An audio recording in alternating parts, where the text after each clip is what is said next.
क्या हमारी Indian football grow हो रही है? ये एक ऐसा टॉपिक है, ये एक ऐसा क्वेश्चन है जिसका आंसर काफी सारे इंडियन फुटबॉल फैंस जानना चाहते हैं कि इस वक्त हमारी इंडियन फुटबॉल क्या ग्रो हो रही है, क्या एक स्टैग्नेंट पोजीशन पे है हमारी इंडियन फुटबॉल, या हम ऑनवर्ड्स एंड अपवर्ड्स है हमारी Indian football. Hey guys, welcome back to my channel. And अगर आप चैनल पे पहली बार ही आए हो तो make sure you subscribe to this channel, क्योंकि यहाँ पे आपको इंडियन फुटबॉल पे डेली रिलेटेड वीडियोस मिलती रहती हैं। So make sure you subscribe यार। आज का टॉपिक है वीडियो का कि क्या हमारी इंडियन फुटबॉल ग्रो हो रही है।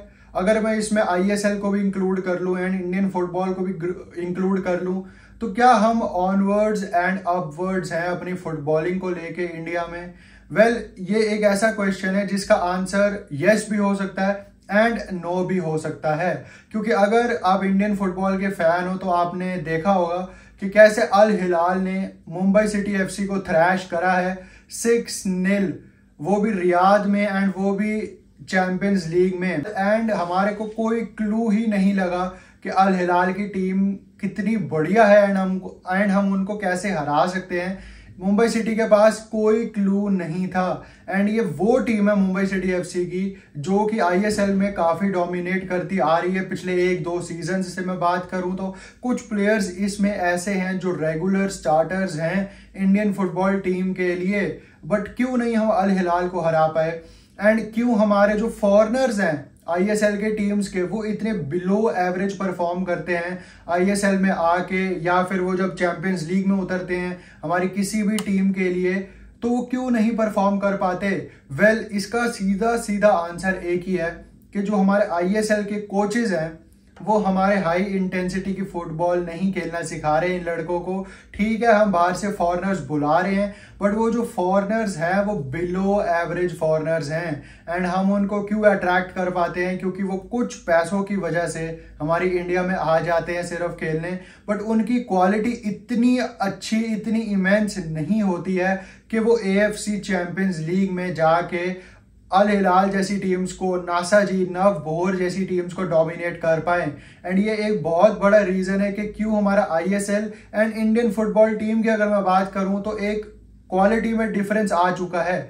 जब यही प्लेयर हमारे इंडियन फुटबॉल टीम के लिए खेल रहे होते हैं अंडर ईगोर स्टीमैच, तो एक अलग टीम दिखती है हमारे को, एक अलग अप्रोच दिखती है हमारे को। एक प्लेयर्स की जो अंडरस्टैंडिंग है वो इतनी ज़्यादा अच्छी लगती है। चाहे मैं मलेशिया वाली मैच की बात करूं, मर्डेका कप की, चाहे मैं सैफ की बात करूं, कॉम्बिनेशन प्लेज इतने अच्छे होते हैं, अंडरस्टैंडिंग इतनी बढ़िया होती है, रूथलेस फुटबॉल खेलते हैं अंडर ईगोर स्टीमैच। ठीक है, रिजल्ट्स हमारी साइड नहीं जाते हैं, वो एक अलग बात है, बट हम एक अट्रैक्टिव फुटबॉल खेलते हैं जो देखने में अच्छी लगती है एट टाइम्स हमारे को।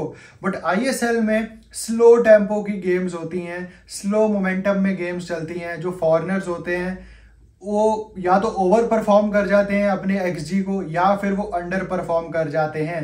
एंड जो हमारे यंग टैलेंट्स होते हैं इंडियन फुटबॉल के जो आईएसएल में खेलते हैं वो ज्यादातर बेंच पे बैठे रह जाते हैं। तो इससे तो यही पता चलता है कि इंडियन फुटबॉल एक स्टैग्नेंट पोजीशन पे है। हम ऑनवर्ड्स एंड अपवर्ड्स में नहीं जा रहे हैं Indian football scheme of things में। क्योंकि अगर मैं बात करूं कल के मैच की, या चाहे मैं बात करूं एशियन गेम्स में इंडिया वर्सेस सऊदी अरेबिया का जो मैच हुआ था, वहां पे भी हमें सऊदी अरेबिया की टीम ने दिखाया था कि ठीक है, इंडिया थोड़ा बहुत ग्रो हो रहा है फुटबॉल में, बट अभी भी बहुत ज्यादा काम करने की जरूरत है इंडियन फुटबॉल को लेके।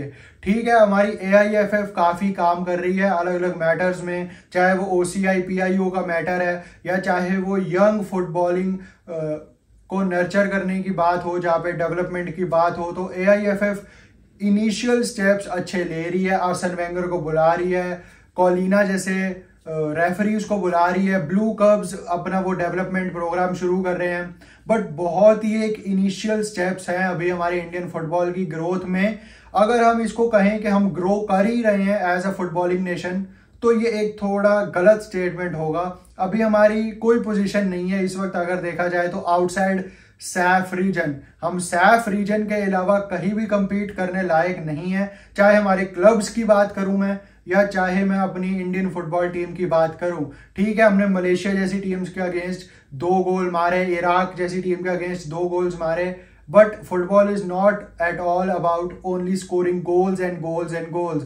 हमारे को रिजल्ट्स निकालने पे भी ध्यान देना है, हमारे को मैनेजमेंट हमारे प्लेयर्स की कैसे करनी है, किस प्लेयर को कब खिलाना है कब नहीं खिलाना है। ISL की जो एक ये टेम्पो की प्रॉब्लम है, जो इंटेंसिटी की प्रॉब्लम है, ये कैसे ठीक होगी, आई डोंट नो दैट। क्योंकि इगोर स्टीमैच को भी अगर आपने सुना है तो वो यही कहते हैं कि हमारी ISL का लेवल ठीक है, थोड़ा सा ऊपर है अदर सैफ कंट्रीज से, बट कंपैरिजन अगर हम करें एशिया की बड़ी बड़ी कंट्रीज से, यूरोप की बड़ी बड़ी कंट्रीज से, तो बहुत ही अभी भी हमारी पिछड़ी हुई लीग है एक ISL, जिसको काफी ज्यादा अभी काम करने की जरूरत है जिसके ऊपर।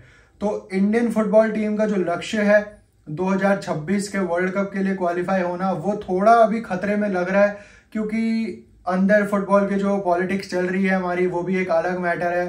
प्लस जो स्लो प्रोसेस चलता है हमारी इंडियन फुटबॉल में in every department of football, वो भी एक अलग मैटर है।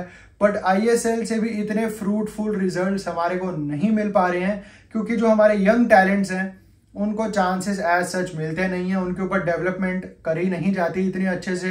एंड जो फॉरेनर्स हैं वो बिलो एवरेज वाले परफॉर्मर्स हैं अलग अलग ISL की टीम्स में। Apart from 1 or 2 foreigners in our ISL, they are not looking very good. And अगले साल से हम चैंपियंस लीग में भी पार्टिसिपेट नहीं कर पाएंगे, क्योंकि हमारा जो चैंपियंस लीग का रिकॉर्ड है वो इतना अच्छा नहीं है रिसेंट ईयर्स में। एंड आई थिंक ये काफी एक मेजर वार्निंग है, मेजर वार्निंग साइन है इंडियन फुटबॉल फैंस के लिए एंड इंडियन फुटबॉल की मैनेजमेंट के लिए, कि अब हमारे पास चैंपियंस लीग की स्पॉट भी नहीं होगी तो हमने वो कैसे वापस पानी है। तो अगर हम AFC चैंपियंस लीग में अगले 2, 3, 4 साल बाद जाएंगे तो हो सकता है कि इन ISL क्लब्स के कितने सारे प्लेयर्स जा चुके होंगे, कितने सारे कोचेस बदल चुके होंगे। तो वो जब नया लॉट आएगा कोचेस का, प्लेयर्स का, वो जो नए टैक्टिक्स के साथ आएंगे, नए माइंडसेट के साथ आएंगे, वो कैसे हमारी टीम्स को ऑपरेट कर पाएंगे चैंपियंस लीग में, वो एक काफ़ी बड़ा बिग टास्क है। क्योंकि अगर आप मोहन बगान की फुटबॉल भी देखो, उड़ीसा FC की भी देखो AFC कप में, तो they are not at all playing very good football, जो कि हमारे को मोहन बगान से एक्सपेक्टेड थी। They are not looking like a team to beat in this competition as of now. हालांकि हम मालदीव्स एंड बांग्लादेश के क्लब्स के अगेंस्ट खेल रही है मोहन बगान का हमारा जो क्लब है, बट ऐसे क्लब नहीं है हमारा अभी कोई भी कि लगे कि वो सैफ रीजन के बाहर भी जब वो जाएंगे क्लब्स, या हमारी टीम जब जाएगी इंडियन नेशनल टीम, तो वो डोमिनेट करके हरा सकते हैं किसी टीम को। अब बात ये आती है कि हमारे जो रिजल्ट्स हैं वो कब तक हमारे को अच्छे मिलेंगे।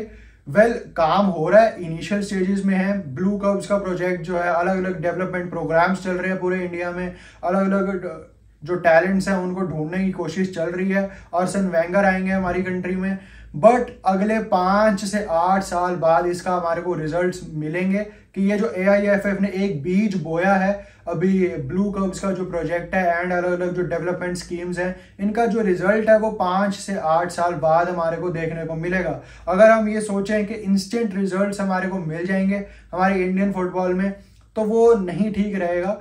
एंड आने वाले टाइम में हमारे को कुवैत एंड कतर जैसी टीम्स को भी फेस करना है, इंडियन नेशनल टीम को हमारी, तो एक्सपेक्टेशंस हमारे को जरूर रहेंगी, क्योंकि हमारी कंट्री है, हमारे को सपोर्ट करना पड़ेगा।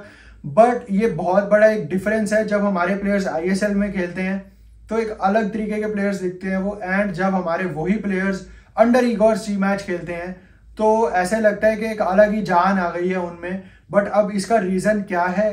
सच में ISL के कोचेस इतना अच्छा डिलीवर नहीं कर पा रहे हैं, वहाँ की गेम स्टाइल को क्यों नहीं वो और अच्छा कर पा रहे हैं, एंड क्यों हमारे जो क्लब्स हैं नहीं compete कर पाते हैं आउटसाइड सैफ रीजन्स, वो एक देखने वाली बात है। श्योरली अलग अच्छे थोड़े थोड़े हमारे को बीच बीच में पॉजिटिव साइंस देखते रहते हैं from our clubs and from our Indian national team, but बहुत लंबा सफर है ये। Road to our world cup, road to winning the AFC champions league, बहुत टाइम लग जाएगा इसमें हमारे को अभी। बट हमारे को अपनी टीम को सपोर्ट करना है, इस बुरे टाइम में हमारे क्लब्स को सपोर्ट करना है। But at this point of time we are very slow in progressing in football, and let's see कि जो AIFF ने बीज बोए हैं अलग अलग सेक्टर्स में फुटबॉल के, उनके रिजल्ट्स हमारे को कितने प्रॉमिसिंग मिलते हैं, या फिर वो थोड़े से हमारे को अनफ्रूटफुल रिजल्ट्स मिलते हैं वहाँ पे भी। So do let me know your comments in this topic कि क्या इंडियन फुटबॉल की ग्रोथ सच में हो भी रही है या नहीं हो रही है, एंड जो हमारे गोल्स हैं वो कब तक हमारे अचीव होने के हमारे को कुछ आसार दिखेंगे। Do let me know in the comment section. तो यही थी आज की वीडियो। अगर आपको पसंद आई हो तो लाइक शेयर एंड सब्सक्राइब जरूर कर देना। Till then